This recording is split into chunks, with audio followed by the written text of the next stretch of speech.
Hello students and namaste everyone.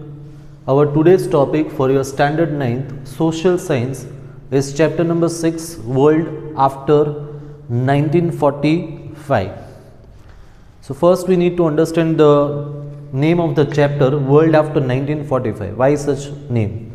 Right, we all know that before this many events took place in the whole world, and which was quite famous is World War I, which started on 28th July 1914, 1414, and it continued till 11th November 1918. So that was the duration of World War I.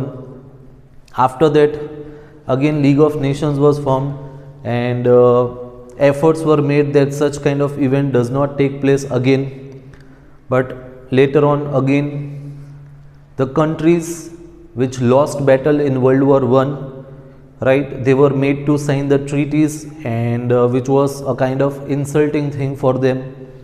So to take revenge, again the countries, they kept on fighting with the other nations, they kept on capturing the other nations, and one such incident took place, which we have already studied in our previous chapter, that is Germany's attack on Poland, right, due to which the World War II started. And the year in which World War II started was September 1st, 1939, right. So on September 1st, 1939, Germany attacked Poland, and again we know that Poland was a country which was not involved in any kind of activity. It was a peaceful country or a nation, and as Germany had attacked it, then the Britain and France, they decided, they warned Germany to stop doing such kind of activity, but the Germany did not stop, and even the Britain and France, they plunged into the war, and because of that the war spread in the whole world, right. So that is how the Second World War started. And again we all know the story that again America also got involved in it, right, because of the Pearl Harbor. And later on we know that America dropped 2 atomic bombs on 2 cities of Japan, that is Hiroshima and Nagasaki, in the month of August. And later on, after few days, Japan surrendered, and along with that the world war got over on 11th August 1945. So after the Second World War got over, what were the situations, what were the circumstances of the Second World War, what were the situations after the completion of Second World War? So all such kind of things we'll find out in this chapter, right. So therefore the name of the chapter is World After 1945. Again we know that a very important event happened for us, that is the Indians, that is in the year 1947. Again India got independence from the clutches of Britishers, right. So even that thing is mentioned over here, that after getting independence, what was India's role in the maintenance of peace around the whole world, how did it contribute in that, again what were or what kind of relations did India develop with its neighboring countries, even that is mentioned over here. Again we all know that after Second World War, United Nations was formed to maintain peace and security around the whole world, right. So all the thing is mentioned in this chapter. So let us begin with the explanation of the chapter. So chapter number 6, World After 1945, and page number 39 of your textbook. Let us begin. The pages of history are full of innumerable wars fought in ancient India and the world, right. So again we all know that around the whole world a lot of wars have taken place, whether it was India or around the whole world. The wars usually keep on taking place, right. We are talking about the ancient time. Yet the most destructive war, which will always be remembered in the modern world, is the First and the Second World War. The League of Nations was formed with the purpose of establishing permanent peace in the world. right? So that I've already told that after the First World War got over, the League of Nations was formed, but again it was controlled by the powerful nations, right? So the League could not control, or it was unable to maintain peace and security of the weak nations, because the powerful nations, they were not under the control of League of Nations. They did not follow the orders and instructions given by the League of Nations. But due to certain limitations, it failed, right? So we know that. And in 1939, World War II broke out. The disturbed state of mind and the horrors of World War II persuaded human beings. Persuaded means urged, right? Urge means a strong desire to do something, right? So persuaded human beings to once again make efforts for peace and protection of independence. This resulted in the establishment of United Nations on 24th October 1945, right? So as I said that after First World War, again in the First World War there was a lot of destruction.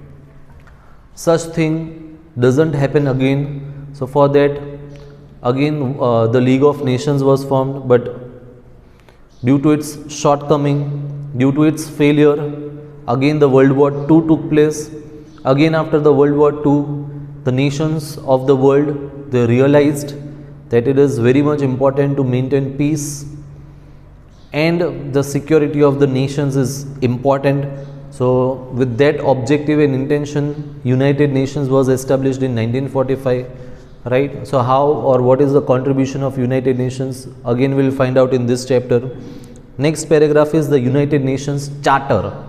Charter means what? Usually in a country, right, we have seen that the countries, they have their own constitution. Constitution means what? So it contains the policies, the rules, regulations of the nation, according to which the country will work.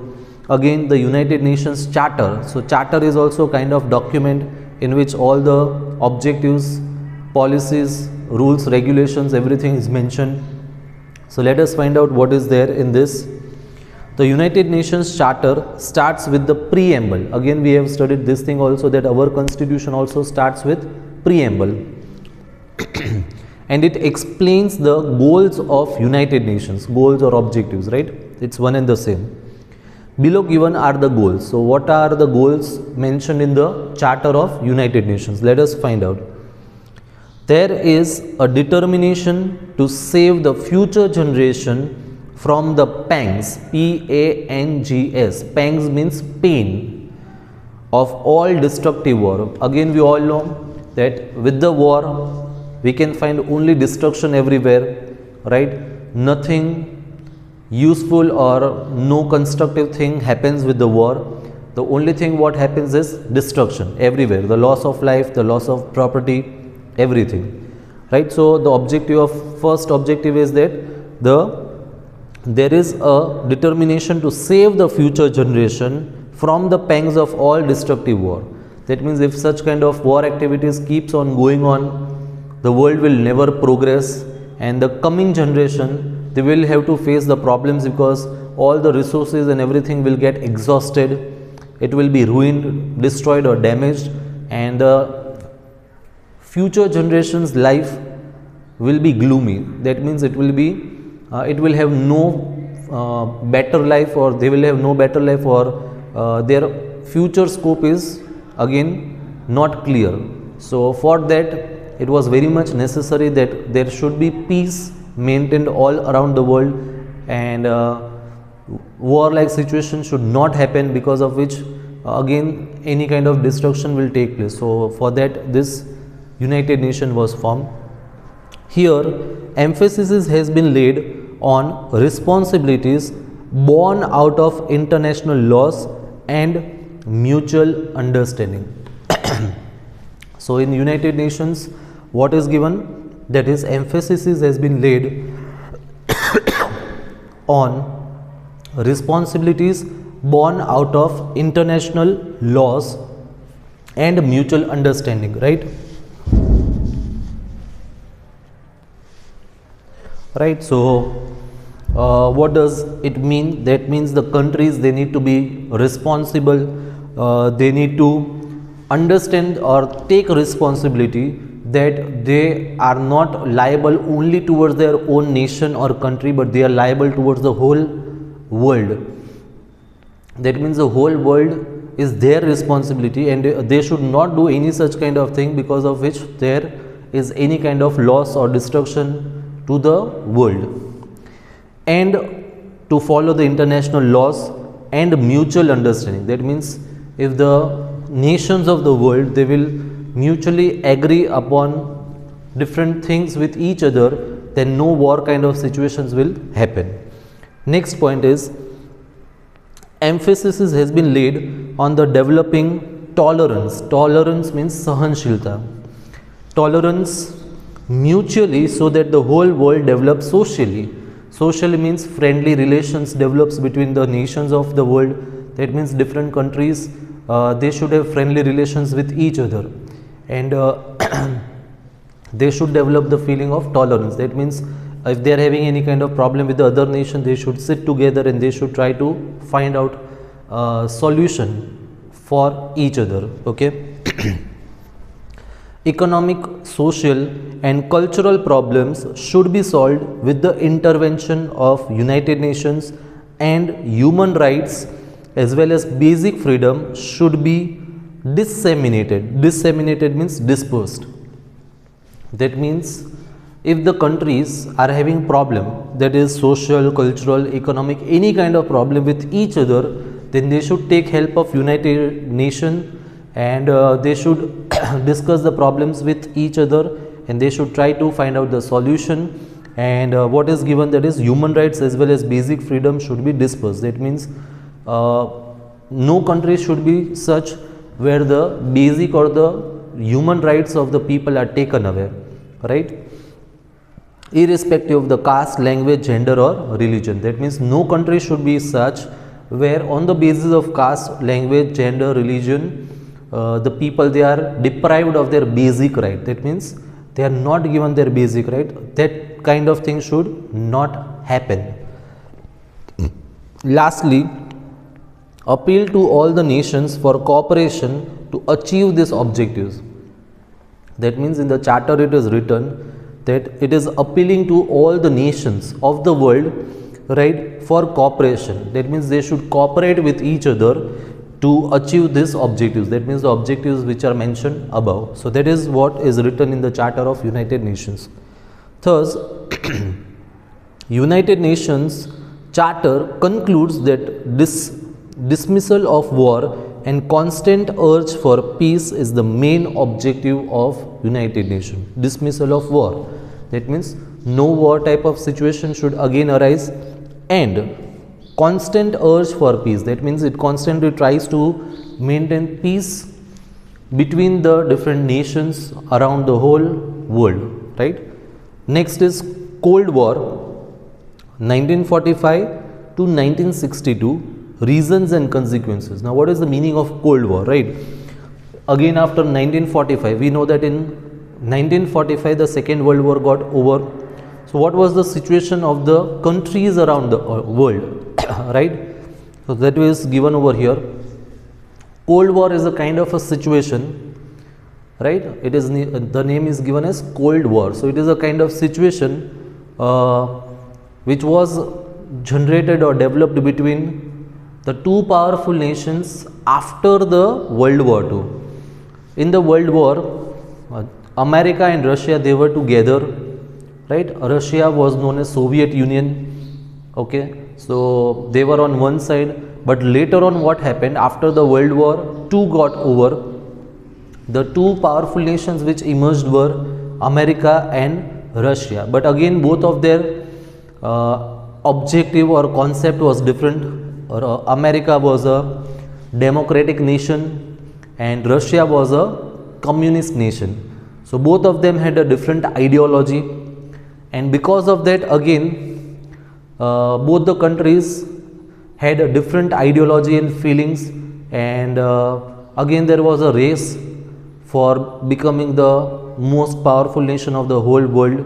So small fights usually through the words used to take place between America and Russia, which is known as Cold War. So let us find out what happened, what are the reasons of it, and what are the consequences of it.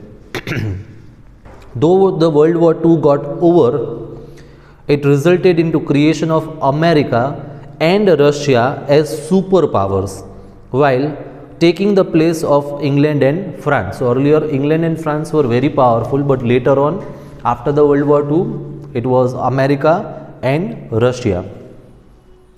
In war, England, France, Russia and America were together, but Russian administration policies created difference, and thus America and England separated. That means during the Second World War, these four countries were together: Britain, France, America and Russia.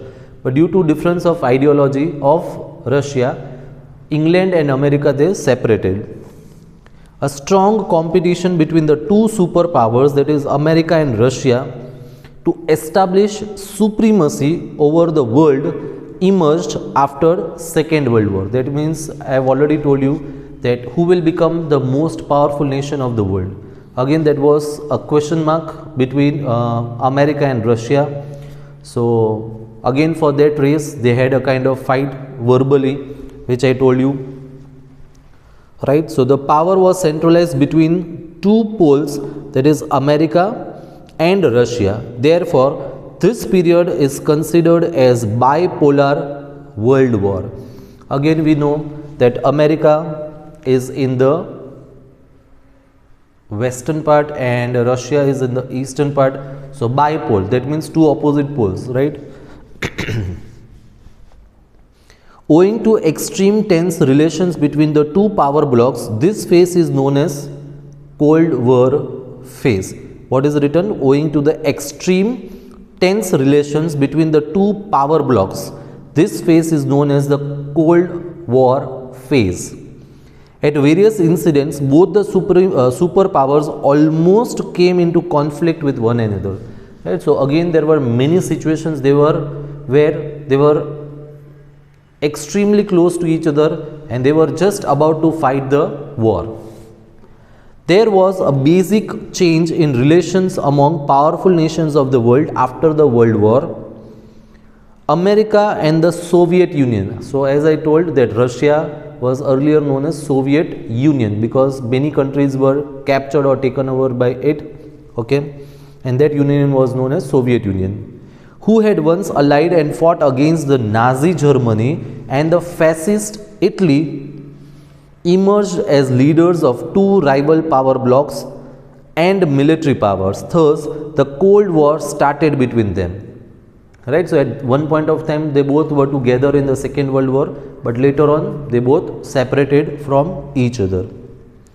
Though Britain and France already had emerged victorious, yet they lost the status of great powers due to terrible ruination caused by the ravages of war and ending of imperialism. So again, some of the difficult words. Ruination means what is written? Due to terrible ruination caused by the ravages. Ravages means again destroy, right? So ruination means these countries, they were ruined totally, destroyed, okay, of the war because they had spent a lot of money after fighting the war, right? So financially they had suffered a lot, and even due to the destruction because of the World War I and II, they had become weak. And ending of imperialism. Imperialism is a kind of policy wherein we all know that Britishers and the many other European nations, they had captured or taken control over other countries, right? So they were using their power on the other country, which is known as imperialism policy. So as they had become weak, right, and because of that, the power which they were holding on the other nations, that got loosened up and they lost their grip or control over those countries, and along with that the imperialism ended. Okay, Germany, Italy and Japan not only lost the war but also were ruined economically, politically and militarily. After the war, the Soviet Union, that is Russia, captured the eastern areas of Germany and other eastern countries like Austria, it's not Australia, it is Austria, Albania, Hungary, Yugoslavia, Czechoslovakia, Poland, Romania, Bulgaria, and the Baltic states. Right? So these were the places which were taken away by Russia. Later on, they give away reigns. Reigns means reigns of power to respective communist party of those country. Right? You all might have seen the movie named Lagan. Right? So that is the same thing. Reigns means the power. Right? So that means the country like Russia used to control all these places, and instead of that, these countries, small countries, they had to pay money to them. Okay. So later on, they gave away reigns of power to respective communist parties of those countries. That means Russia had taken control over these places, but later on the power was given to the leaders of those countries only. Okay. They did this to continue their superiority on these countries, right? Because once if they will give away their powers, right, so they will be always under their hand, that we were your boss, you were under our control, but it is just because we have given you the reins of power, again you are able to control or run or rule your nation, otherwise you were just under our power, right? They did this to continue their supremacy or superiority on these countries. During 1949, next page number 40, by conducting a nuclear test, the Soviet Union directly challenged the monopolistic nuclear power of America. That means by doing the nuclear test, it tried to show to America that you are not alone who can do nuclear test or who is having nuclear power. Even we possess that. We are also equally powerful to you. Meanwhile, democratic system was gradually established in the Western European countries that were liberated by British and American forces. That means many places were captured or taken control by the European nations like Britain. So those countries, they were liberated, and over there the democratic system was established. Next paragraph, the world distributed among army groups.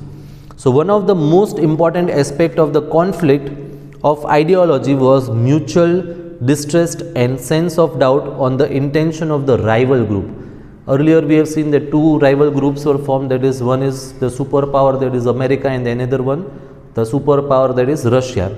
So now the other remaining countries of the world, right, again it was a big question mark that to whom they were going to join, whether it was Russia or it was America, right? Owing to fear born out of mutual distrust and doubts, both the powers established their own military bases. That means America and Russia, they both established their own military bases.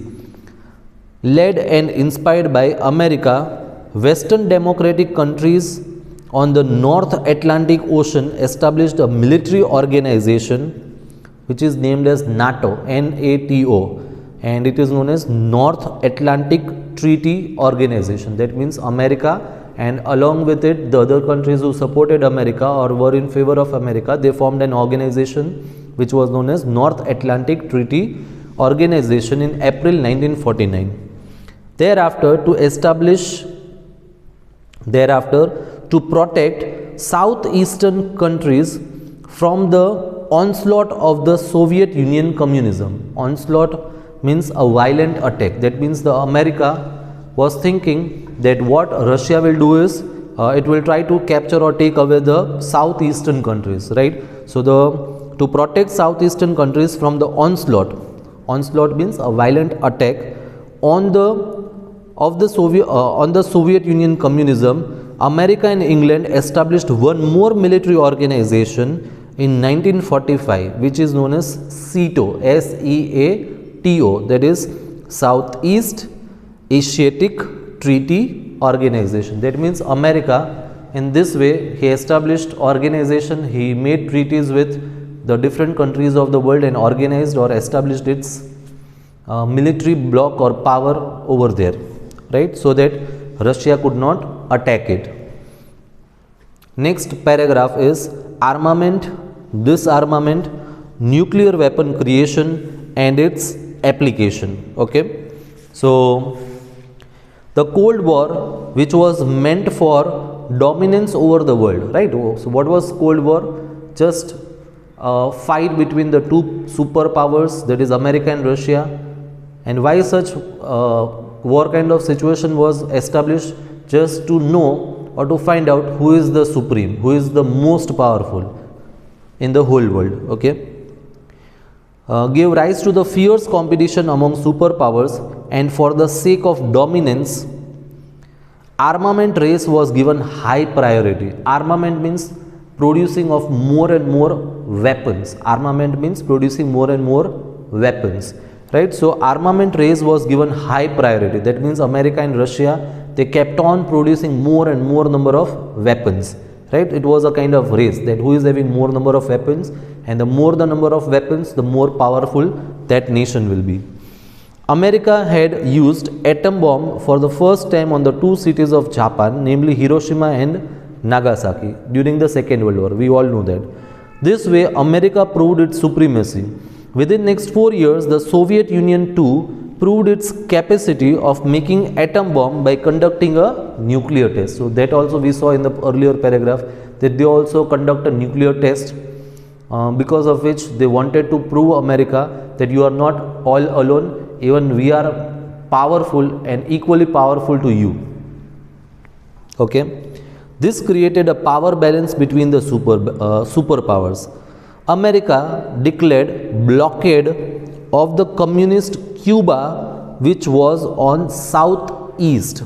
So blockade means what? They blocked it and no one was allowed to enter it or go out without their permission. So what is written? America declared blockade of the communist Cuba, right, which was on southeast. To defend Cuba against possible attacks of America, the Soviet Union sent ships loaded with nuclear missiles in the Caribbean Sea. That means first what happened? America declared blockade on the Cuba, communist Cuba. That means they declared that from Cuba no one can enter the provinces of America or the nations or the organization which was under their control, right? And to support Cuba, because again Cuba was a communist nation, Russia sent its ships loaded with nuclear weapons, right? So this thing happened. Both the superpowers threatened each other to use nuclear weapons, right? The world was almost on the verge of nuclear war. That means again the people, they were in fear, and this time again not only one country but two nations were such who were having nuclear weapons, and the world was on the verge of getting end because of the use of these weapons. Finally, leaders of America and the Soviet Union had a talk on the hotline for the first time. The Soviet Union decided to withdraw its ships, and America decided to curb nuclear missiles aimed towards Cuba. That means they backed off. That means they talked with each other, they discussed the problem, they got the solution, and they just backed off. That means they decided not to fight with each other. The whole episode is known as Cuban Crisis. This episode is very important episode in world politics, because again it was for the first time when the two superpowers, they discussed the problems with each other and they came to a conclusion which was a peaceful conclusion to back off and not fight against each other. It begins communication between two superpowers. This incident is important towards the process of disarmament of nuclear weapons. That means both the countries, they talked with each other and later on they decided to carry on the process of disarmament. Disarmament means what? That means not to produce weapons. Disarmament means whatever weapons they are having it, they will try to destroy it, and further no more weapons will be produced. So that is known as disarmament. The entire Cuban crisis is considered as the beginning of the end of the Cold War. That means with the Cuban crisis, the Cold War come to an end, or it came to an end. Later on, America, the Soviet Union and the Britain agreed on maintaining control over nuclear production. That means these countries decided that they will have a controlled production. They will not produce too many weapons. They will produce weapons only for their safety or security purpose. Okay. Experiment and proliferation. Proliferation means to increase in number or amount quickly, right? So what they decided that they will not produce or quickly produce the armaments or arms or weapons, which was known as disarmament. This agreement is known as Partial Nuclear Test Ban Treaty. Partial Nuclear Test Ban Treaty. Okay, so according to this, they didn't totally ban the nuclear weapons. They just decided that further no more nuclear weapons will be produced, or if the nuclear weapons are produced, they will be in a very limited quantity. Okay. France, of course, refused to sign this treaty. China also conducted a nuclear test in 1964 and refused to sign the treaty. This treaty imposed a ban on conducting a nuclear test in open atmosphere. Right? So, according to the nuclear treaty ban, the other nations or the countries were not supposed to do any kind of nuclear test in the atmosphere. And of course, except communist China, the other four were already permanent members of the United Nations Security Council. Again, we have all studied about the veto power, right? So, four nations, that is the Britain, America, Russia and France, they were already the member nations. They were possessing the veto power, right? So, four nations were there. At present, we know there are 5 nations. Even China is included in that now. Okay. Apart from nuclear weapons and missiles, the superpowers have also developed chemical and biological weapons. These weapons of mass destruction can kill millions of people without damaging any materialistic wealth, right? Again, we have all heard about the biological weapons and the chemical weapons, in which the people of the country, they will die away, but physical destruction, like the destruction of the buildings and properties, won't take place. People would die miserably while suffering from various diseases because of these lethal weapons, right? So, lethal means causing or able to cause death. During these decades, many important and far-fetching changes took place in international politics. Owing to many reasons, the Cold War among superpower also ended, and so the nuclear ban treaty helped in this concern. India has always welcomed this treaty, but it is always a supporter of disarmament. That means India strongly believes in disarmament. That means not to produce nuclear weapons, right? The world will be always in danger until the disarmament of lethal weapon is not done. That means until the nuclear weapons are not totally destroyed, the world will always be in fear of getting damaged, destroyed or ruined. Okay, so what we'll do is we'll end our today's session over here, and the remaining part of the chapter, right, will continue in the next lecture and try to finish it in the next lecture itself.